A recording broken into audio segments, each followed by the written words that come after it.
So I just finished another shoot with one of my clients. His name is Chef Rush, and he's the current chef for the White House. So it's really exciting working with this guy. He's also a bodybuilder, and he has 24-inch arms. So that's it's pretty nuts.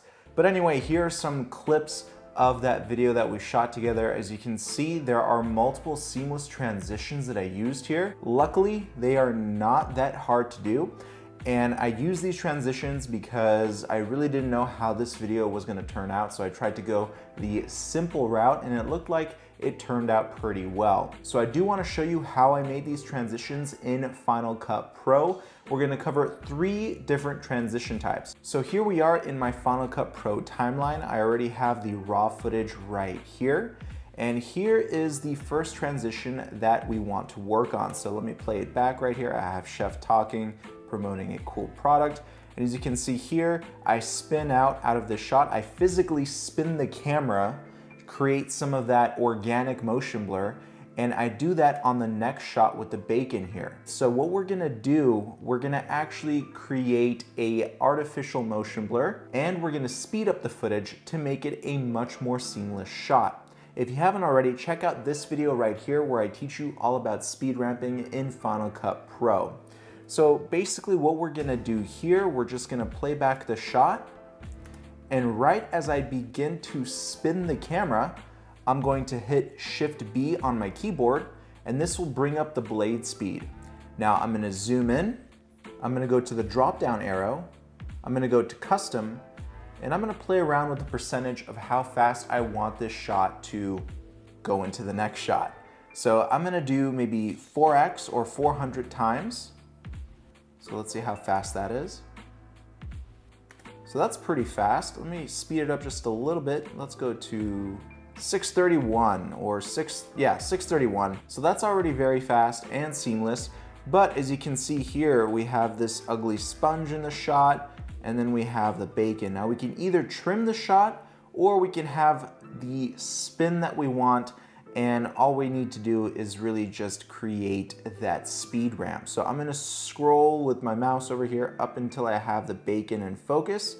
I'm gonna hit Shift B on my keyboard again, and I'm gonna input the same 631% speed ramp here. And it should be pretty good right now. Boom, awesome. So we do get a little bit of unwanted stuff in our shot, like some of the boxes and some of the other things that we don't want to see in our frame. So what we're gonna do, we're gonna cover this up with artificial motion blur. So here I have an adjustment layer. I'm gonna place it over the speed ramps, right over the blue area. I'm gonna trim it. Then I'm gonna go to my effects browser, and I'm gonna search for the directional blur effect. Here it is. I'm just gonna drag and drop it over the adjustment layer. Then select the adjustment layer, and you can adjust the amount of blur that you want. See, you can make it extremely blurry. And you can also change the angle of the motion blur too. Now let's play it back. Boom, absolutely seamless. And to add a little bit more of an effect here, I'm gonna add a very slow speed ramp. That way we can focus on the bacon. And there you go, that's how I made that spin transition shot with artificial motion blur. Don't forget that when you're shooting, camera movements can really help out with creating these seamless transitions. So here's our next scene. We have Chef Rush placing a steak on a plate, and then we're supposed to transition into the product shot, which is egg in a cup. And by the way, if you want to see the full video that I'm editing right now, check out Chef Rush's channel right here. And this is the transition where we're gonna be adding a mask. So if I play back the clip right here, you'll see how I use the kitchen counter to create that reveal shot. Remember, as I mentioned earlier, this has a lot to do with camera movement. And we are going to be adding a mask which follows the counter.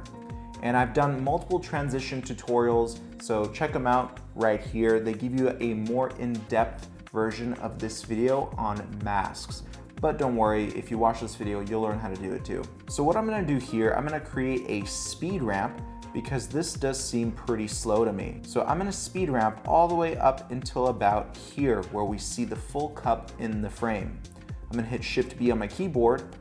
I'm gonna go to the retimer here, go to custom, And let's do 500%. Cool, a little bit faster. Awesome. Now I'm gonna slow down this spot right here.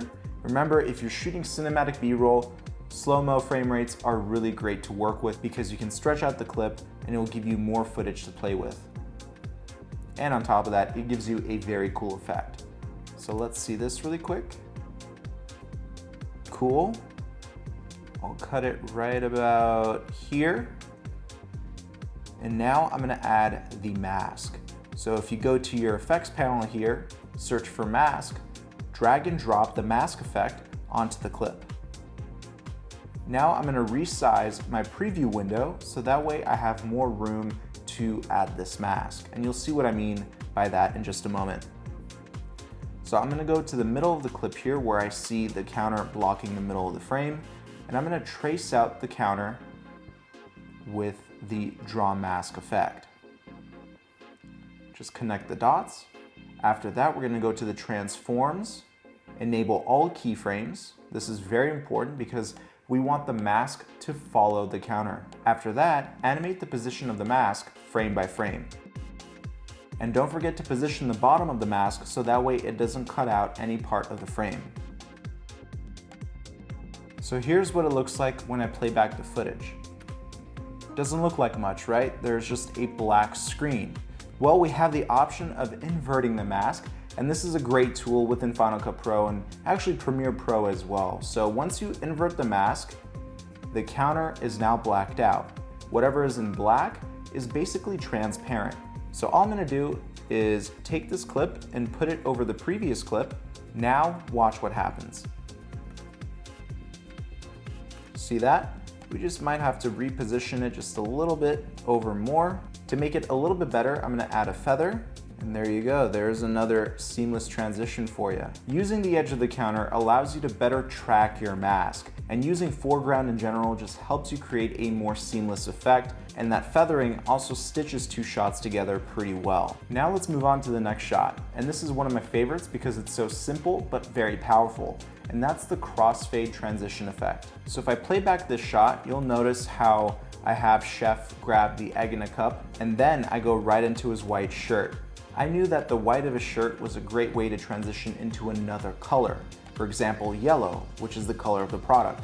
Because in the next shot, I have this right here, which is yellow, and I can easily create a crossfade and a subtle zoom to create a very seamless transition. So for example, I'm gonna go right to this point right here.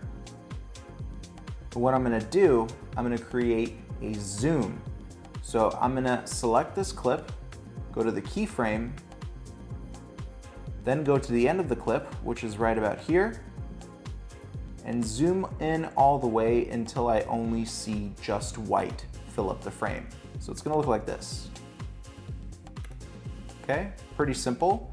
Now with the next shot here, which is the yellow clip, I'm gonna zoom in all the way until I see nothing but yellow. I'm gonna add a keyframe, and then I'm gonna go a few frames forward. I'm gonna zoom back out to 100%, and now let's play back the clips side by side. Okay, now all we have to do is add a very quick crossfade. So I'm gonna go to my transitions, and now I'm gonna go to the cross dissolve, or some call it crossfade, and drag and drop it over those two clips. Now I'm just gonna retime it, so it's very quick, and this is what we're gonna get. And now all we really need to do is add more of that speed ramp. So right about here, when I start pushing into the chef's shirt, I'm gonna select the clip, I'm gonna hit Shift B, and I'm gonna speed it up to 4 times. Let's see how that looks. Boom, very cool. See, and that creates that seamless transition. If you want to make this transition even better, hopefully you shot it at 120 frames per second. We can always slow it down. So I'm going to slow it down to 20%, and let's see how that looks. Okay, so it zooms out a little bit too slow. Because we retimed the clip, the keyframes have shifted. So I'm going to highlight the clip, right click, then go to Show Video Animation, and here I can adjust the keyframes. And there you go. There's your seamless transition, and this is how we use color and crossfading to create that cool effect. And those are the 3 transitions that I really like using in my videos. If this video has helped you out, please remember to give it a like and subscribe to my channel with notifications turned on, and I'll see you guys in the next video. Peace.